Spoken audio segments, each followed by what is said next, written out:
Buen día, chicas. Espero que estén bien. Vamos a retomar las clases, aunque no presenciales, sino a través de este nuevo sistema. Iniciaremos esta sesión reforzando los contenidos de la guía de la narración que ya habíamos iniciado y ahora le pondremos término. Bien, comencemos. La narración y sus características. La narración es una modalidad discursiva, es decir, aquella expresión que nos permite a nosotros contar una historia, contar unos hechos que le van a suceder a ciertos personajes en un tiempo y en un espacio determinado. Los hechos que se van a contar pueden ser de carácter real como pueden ser de carácter ficticio. Los hechos reales podrían ser noticias, editoriales, pero lo importante es que informan e indican un hecho creíble, un relato cierto. En cambio, los relatos ficticios, pueden tener aquí los cuentos, las novelas y otros, ¿no? Se inventa una realidad diferente. Tenemos que distinguir también, antes de comenzar con la materia en sí, la diferencia entre lo que es el autor y lo que es el narrador. El autor sabemos que es quien escribe la obra. Solamente es el que escribe la obra. El lector es el que lee la obra. Pero dentro de este universo maravilloso que es la narración, tenemos otro personaje. Tenemos que distinguir y diferenciar el narrador, que no es lo mismo que autor, porque el narrador es el que nos va a permitir a nosotros que podamos entender las historias, conocer historias de distintos personajes. Y este narrador va a contarle la historia a un lector ficticio, que va a representarnos a nosotros, lectores reales, dentro de la misma historia. Tipos de narradores. Dentro de los tipos de narradores tenemos al narrador homodiegético. Es el narrador que forma parte de la historia. Cuenta, por lo tanto, desde el punto de vista de un protagonista, de un testigo o de un personaje. El primero es el narrador protagonista. Él relata los hechos en primera persona, relata lo que le sucede a él. Él es el protagonista. En este caso, hay una coincidencia entre narrador y protagonista del relato. Por ejemplo, el texto dice lo siguiente: vine a Comala porque me dijeron que aquí vivía mi padre, un tal Pedro Páramo. Mi madre me lo dijo y yo le prometí que vendría a verlo cuando ella muriera. ¿Qué marcas textuales me permiten a mí reconocer que es un narrador protagonista? Bueno, tengo que verificar, ¿no es cierto?, las formas verbales en primer lugar, ¿no es cierto?, identificar quién está contando la historia. Si yo veo, ahí leo, dice, vine a Comala. ¿Quién? Yo. Yo es primera persona, yo, por lo tanto, está representando al narrador que está contando su historia. Él cuenta su propia historia, por eso podemos identificarlo como un narrador protagonista. Este es un pequeño texto de Pedro Páramo, del mexicano Juan Rulfo.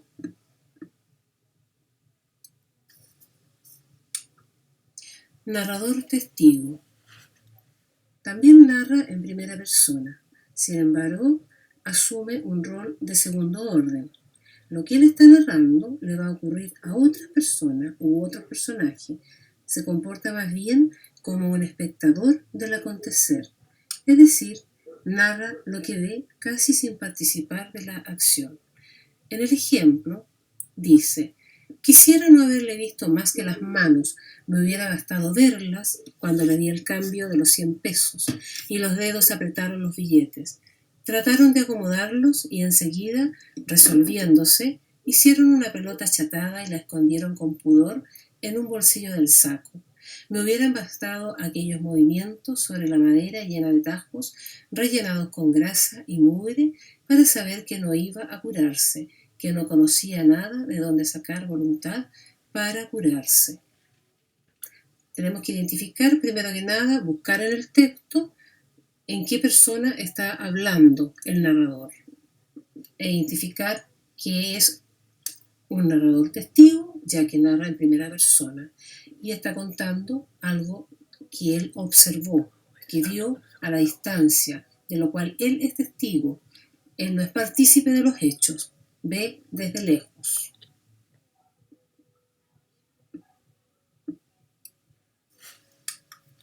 Narrador personaje. Corresponde a un personaje secundario que va a contar lo que le sucede al protagonista, que a veces puede ser hasta un amigo del protagonista, y su relación, por lo tanto, va a ser mucho más cercana y va a tener mayor conocimiento sobre el acontecer. Por ejemplo, la expresión dice lo siguiente: cuando el director técnico le pidió a Iván que disparara el penal, nos asustamos un poco. Últimamente su zurda le había fallado. Abrazados rezábamos para que le ayuntara. No quise mirar, y cuando abrí los ojos, todos corrían hacia Iván para llevarlo en andas. Iván era nuestro héroe. El texto nos indica que el personaje que está contando la historia no es el protagonista. Es un personaje secundario que forma parte del acontecer, que sabe a lo mejor bastante de los hechos que están ocurriendo, pero él no es el que lleva la acción, sino que tiene un carácter secundario. Pero sí ha participado del acontecer, sí sabe lo que ha ocurrido, por lo tanto su grado de conocimiento es mayor que el del narrador testigo. Siguiente diapositiva, la que corresponde al narrador heterodiegético. Este tipo de narrador no forma parte del relato, por lo tanto su punto de vista va a ser desde fuera. Y dentro de este tipo de narrador tenemos dos: el narrador omnisciente y el narrador de conocimiento relativo. También se le denomina un narrador objetivo. El primero, el narrador omnisciente, es un narrador que conoce todo del mundo que se narra. Es a semejanza de Dios. Sabe lo que piensa el personaje, sabe lo que le ocurrió en el pasado al personaje, sabe su presente, su futuro, sabe todo, domina todo el universo que rodea la acción narrativa. Por eso es que se dice que tiene relación o se asemeja a Dios en cualquier relato. Por ejemplo, Ana ya estaba enferma cuando la sobrecogió la catástrofe. Su enfermedad era melancólica, sentía tristezas que no se explicaba. La pérdida de su padre la asustó más que la afligió al principio. No lloraba.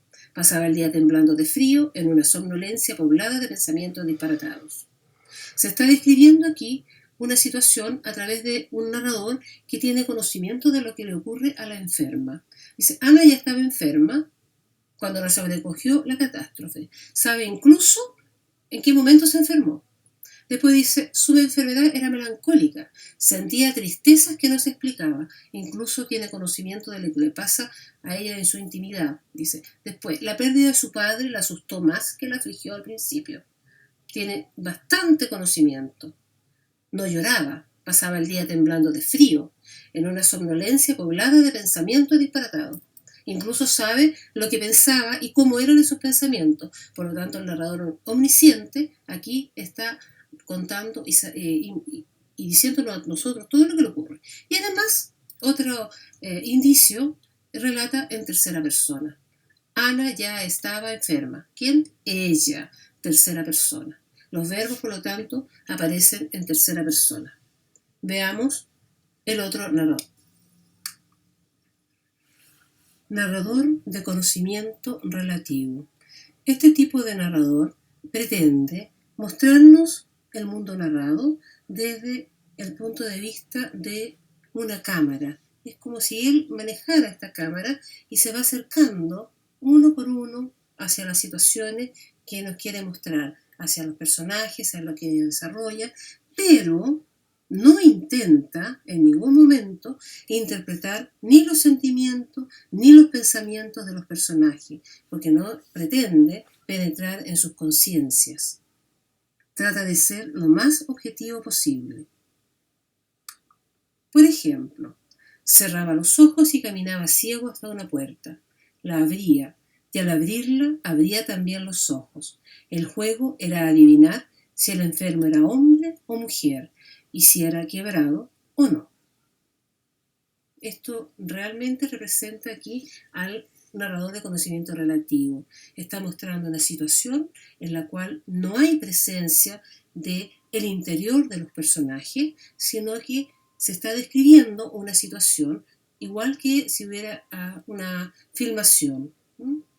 Se va mostrando y describiendo solamente el exterior en forma objetiva y no interior.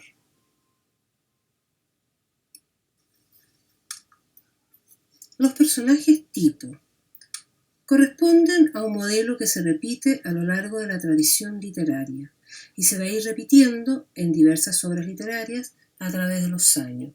Estas características son reconocibles en diversos textos y de ahí es que han llegado a configurar a este tipo de personajes.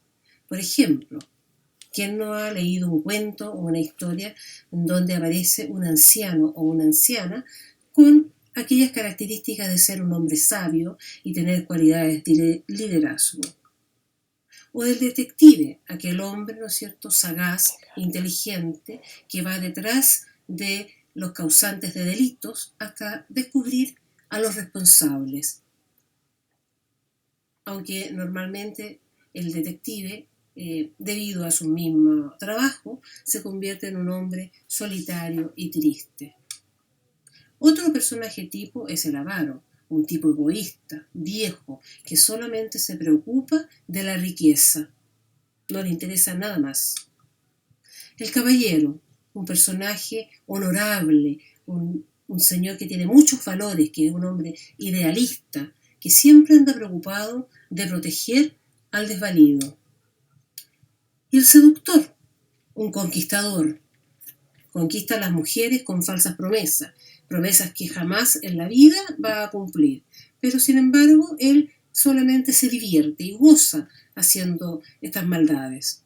Es bastante falso este personaje. La dama es el siguiente personaje tipo. Es una mujer bella, virtuosa, siempre cortejada por el caballero o por el seductor. El pícaro es un joven que ha nacido en la extrema pobreza, muchas veces ladrón, aunque ese no es su objetivo en la vida. Él siempre va a querer superarse, pero se ve obligado a robar por necesidad. La madrastra, la mujer mala, que siempre está con celos por su hijastra y siempre va a crear acciones para hacerle daño. El héroe es un hombre protector, valiente, justo. El lector siempre termina identificándose con sus causas. El villano es el opositor del protagonista. Encarna todos los valores negativos y opuestos que puedan aparecer en la historia. La hechicera o bruja es una experta en magia, pero puede utilizar esos poderes tanto para el bien como para el mal, de acuerdo a cómo le convenga. Y suele ser una mujer muy bella y muy atractiva. Estilos o modos narrativos. Es la forma que adopta el narrador para entregarnos lo que dicen los personajes. En el estilo directo, se presenta directamente lo que dicen los personajes. Por ejemplo, Antonio le dijo, : siempre te recordaré. Es importante indicar que en el estilo directo debe aparecer una expresión como le dijo, deben aparecer signos de puntuación como los 2 puntos y lo que dice el personaje siempre debe estar entre comillas. Después viene el estilo indirecto. Se presenta en forma indirecta lo que dicen los personajes y aquí el narrador debe agregar además el término que.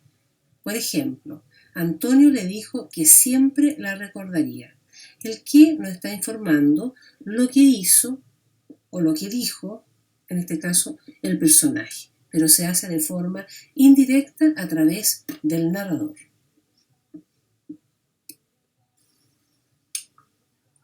Intertextualidad. Es una relación que ocurre entre un texto con los elementos de otros textos o de un texto. Esta relación se puede dar también en el cine, en la pintura, en la escultura y en las artes en general. Es un diálogo creativo, no es ni copia ni plagio, porque lo que importa aquí es que el autor, ¿no es cierto?, haga una recreación de la obra, no copia, recreación. Por ejemplo, La cucaracha soñadora, este texto de Augusto Monterroso, de microcuento, es un intertexto de la obra de Franz Kafka denominada La Metamorfosis. En ella, en La Metamorfosis, hay un personaje que se denomina Gregorio Samsa, que va a sufrir un cambio en su ser, en su persona, y se va a transformar en un insecto. Y este insecto, después, esta persona que ha perdido su carácter de ser humano, después termina muriendo y es arrojado al basurero. Entonces, el autor Monterroso hace una alusión a esta misma historia, pero lo hace desde su punto de vista. Por eso es algo creativo y corresponde efectivamente a un intertexto.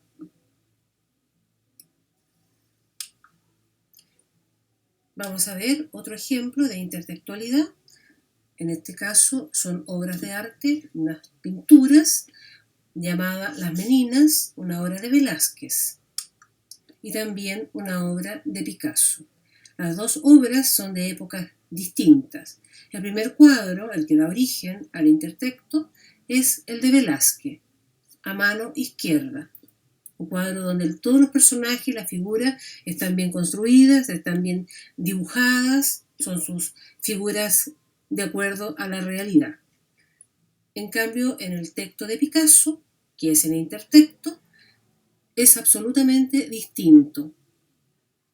Se mantiene la misma esencia, hay algo, ¿no es cierto?, que igualmente nos remite al otro texto, sin embargo, no hay una imitación, no es un plagio. El autor ha recreado la obra y la ha hecho a su propio estilo. Eso es una intertextualidad. A continuación veremos un ejemplo de intertextualidad basado en un personaje famoso. Marilyn Monroe fue una actriz bastante conocida, muy linda, que falleció en la década de los 60 y que inspiró a muchos en sus creaciones, entre ellos Andy Warhol, que realizó una composición inspirada en su rostro, en su cara, pero lo hizo en su estilo, recreando al personaje, no plagiándolo. No es una fotografía, es una recreación. Pero no solo él se ha inspirado en Marilyn, también un poeta, Ernesto Cardenal, le dedicó uno de sus poemas, Oración por Marilyn Monroe. Y también un grupo de cantantes, Los Prisioneros, escribió una canción para ella. ¿Quién mató a Marilyn? Bien, chicas, hasta aquí llegamos con este reforzamiento de la guía sobre la narración. Espero que les haya quedado claro y espero que estén todas bien, espero que estén con su familia, cuídense y hasta cuando podamos volver a encontrarnos en forma ya presencial, que podamos vernos nuevamente. Así que llegamos hasta aquí en este momento. Adiós.